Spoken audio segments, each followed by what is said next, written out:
As a question of etiquette, as I pass, do I give you the ass or the crotch?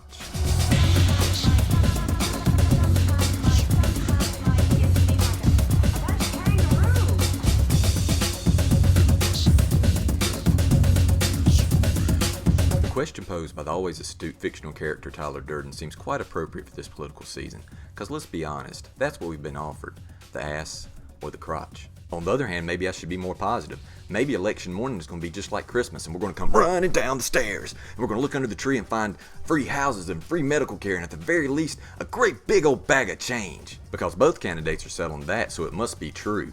But if you're buying that BS, did you buy it 2 years ago when that all singing, all dancing crap the world known as Congress had an influx of new members and promised change? And what's changed in 2 years? Iraq?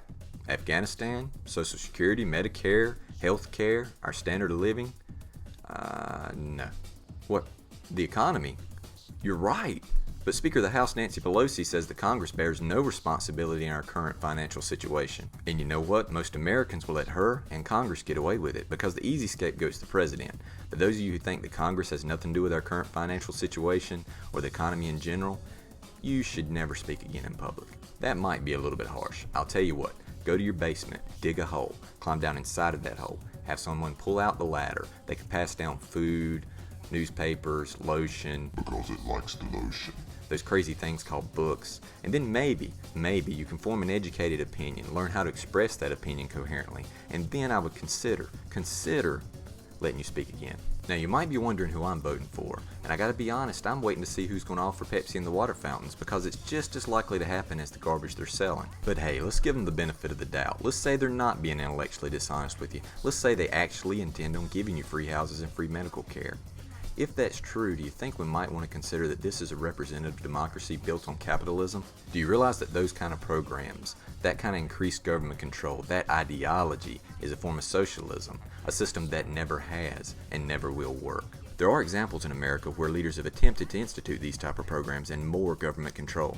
Chicago, for example, where more people were murdered than died in Iraq in the last 6 months. A poorly rated education system, a multi-billion-dollar pension debt that increases $125 per minute, and the highest taxes in the nation at 10.25%. Hey, I'm just glad one of the candidates isn't from Illinois.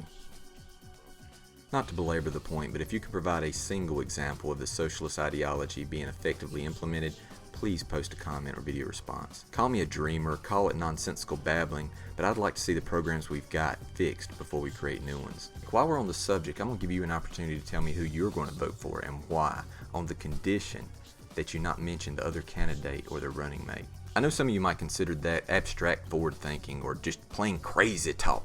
Is it possible, is it feasible that telling us why you're going to vote for your candidate as opposed to telling us why you're not voting for the proverbial bad guy, whoever that may be, would produce actual discourse as opposed to emotional, non-productive rhetoric? If politics isn't your thing, I'll let you help me out with something else that's very important. Well, more important than anything Bill O'Reilly or Keith Olbermann will say tonight. I found 2 pairs of shoes, but I couldn't really decide which ones I liked the best, so I bought them both. But I really don't need but 1 pair, so why don't you drop me a comment and let me know which ones you like. You can find a better picture on my blog at justallen.com, along with thoughts about socialism versus capitalism and other stuff of great importance.